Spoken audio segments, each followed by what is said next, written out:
आपने अपनी हवस से और अपने मनोरंजन, अपने स्वाद के लिए एक जानवर को काट दिया, वो बिल्कुल गलत बात है। लेकिन अगर आपने धर्म के नाम पर जानवर को काट दिया तो 10 गुनी ज्यादा गलत बात है। ये तो बिल्कुल ही गलत है ही बिल्कुल, कि आप जा करके बाजार में कह रहे हैं कि लाओ भाई स्वादिष्ट मुझे चिकन टिक्का खिलाओ। आपके पास पैसा है और आपके पास तमाम तरह के खाने की चीज़ों के विकल्प हैं, आप कुछ भी खा सकते थे, लेकिन आपने कहा मुझे चिकन टिक्का खाना है क्योंकि मेरी लार वो चीज़ मांग रही है, मेरी ज़बान उस चीज़ का आग्रह कर, मुझे चिकन टिक्का दो। वो तो निश्चित रूप से गुनाह की बात है ही। आप कुछ भी खा सकते थे, आप हट्टे कट्टे आदमी हो, कुछ ऐसा नहीं है कि मेडिकल रीज़न से आप जाए हो कोई दवाई खाने के लिए और आपने कहा मुझे तो बकरा चबाना है, वो बिल्कुल गलत बात है। लेकिन वही बकरा अगर आप धर्म का नाम लेके चबाने लग गए या काटने लग गए तो मैं कह रहा हूँ 10 गुना ज़्यादा गलत बात है, क्योंकि धर्म इंसान की दवाई है। आपको साधारण खाने में फूड पॉइजनिंग हो जाए वो तो अपने आप में एक बुरी घटना होती ही है, पर दोहरा रहा हूं, आप फूड पॉइजनिंग के इलाज के लिए दवाई लें और वो दवाई ही पॉइजन हो, ये 10 गुना 100 गुना ज्यादा खतरनाक बात है ना। तो धर्म के नाम पर जब हिंसा होती है तो उसका तो समझिए कोई और छोर ही नहीं होता, वो इतनी गलत चीज होती है। तो आपके जिन दोस्तों ने आपसे कहा कि इतने जब जानवर रोज कटते हैं और प्रतिवर्ष कटते हैं तो फिर ईद पर ही शोर क्यों होता है, उनकी बात यहाँ तक बिल्कुल ठीक है कि जानवर किसी भी दिन नहीं कटने चाहिए, 365 दिन विरोध होना चाहिए। और सिर्फ मुस्लिमों का नहीं, जो भी व्यक्ति मांस खा रहा है उसको समझाना चाहिए और उसकी नादानी का विरोध होना चाहिए। बड़ी हिंसक और बड़ी रक्तरंजित, बड़ी खूनी नादानी है ये इसका विरोध होना चाहिए। तो यहाँ तक तो बात ठीक है कि 365 दिन विरोध करो और हर उस इंसान का विरोध करो जो किसी भी तरह से जानवर पर अत्याचार करता है, ये बात मैं मान गया।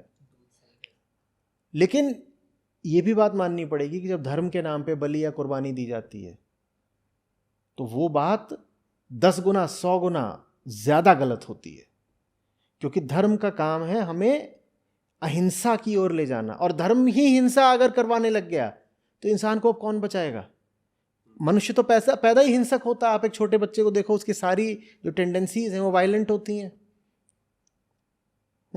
वो अपने स्वार्थ के लिए चलता है, उसे कोई कीड़ा मिलेगा वो बिल्कुल मार सकता है। छोटा बच्चा कोई पारमार्थी थोड़ी ही होता है कि उसको दूसरों का भला देखना है, वो तो अपना देखता है कि मुझे क्या चाहिए। उसको अगर अपना दूध चाहिए तो रात के 2 बजे वो माँ को पकड़ पकड़ के कचोट के जगाएगा कि नहीं मुझे मेरी भूख शांत करो।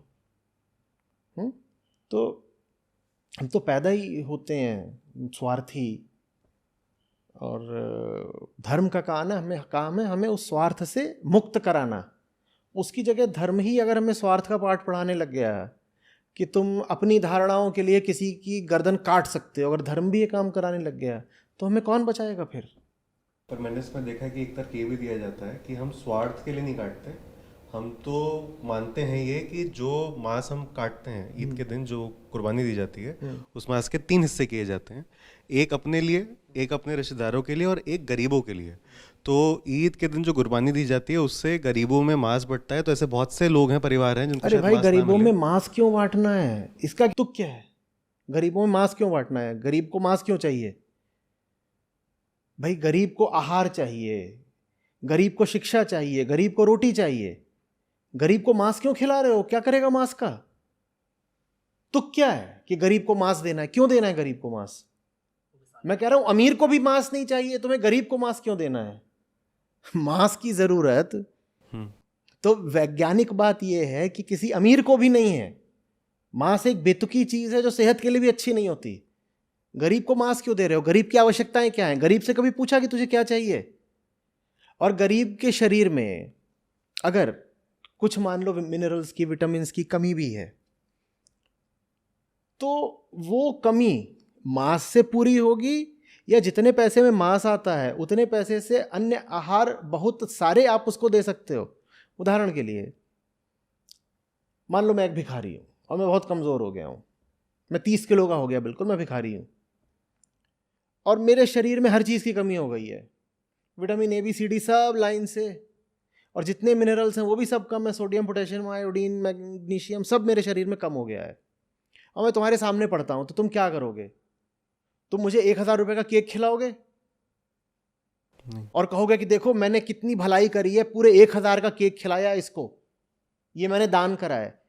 या अगर तुम्हारे पास 1,000 रुपये हैं ही मेरे ऊपर खर्च करने को, तो तुम उन 1,000 रुपयों से मुझे वो चीज़ें दोगे जिनसे मेरे शरीर में जिस चीज़ की कमी है वो कमी पूरी हो। मांस से कौन सी कमी पूरी हो रही है गरीब की? गरीब को तो कुछ और चाहिए जिंदगी में। और जितने पैसे का तुमने मांस दे दिया, उतने पैसे में न जाने कितनी और चीज़ें तुम उसको दे सकते थे, खाने पीने की भी, पहनने की भी, शिक्षा की भी, ज्ञान की भी, न जाने क्या क्या। हम बहुत अच्छे से जानते हैं कि अगर आप प्रोटीन की बात करो, चाहे विटामिन बी, सी, डी, किसी विटामिन की भी बात कर लो, मांस इन चीज़ों को पाने का बड़ा महंगा स्रोत होता है जी। मांस बहुत महंगा स्रोत है। जैसे केक, कि आप किसी को, गरीब को केक खिला रहे हो, काहे को केक खिला रहे हो भाई? केक उसे किसी काम का नहीं है। तो ये तर्क बहुत बेकार है कि मांस हम गरीबों को देते हैं, इससे गरीबों का भला होता है। गरीबों का भला सोचना निश्चित रूप से बहुत अच्छी बात है, मैं इस बात की तारीफ करता हूँ कि हम गरीबों का भला सोच रहे हैं, बहुत प्रशंसा की बात है ये। पर गरीबों का भला वैसे करो ना जैसे हमें भला होता हो। वो एक नंगा गरीब खड़ा हुआ है, आप उसको जाके केक खिला रहे हो, भाई उसको एक कंबल दे दो, उसके बच्चे को स्कूल में दाखिला दिला दो। और जितने में तुमने उसको मांस दिया है, इतने में बहुत सारी दाल दे दो, उसको प्रोटीन मिल जाएगा। और उसको बहुत सारे और तत्वों की जरूरत है जो मांस में पाए भी नहीं जाते हैं, वो सब तत्व जिन चीजों में मिलते हैं उसको वो दो जी।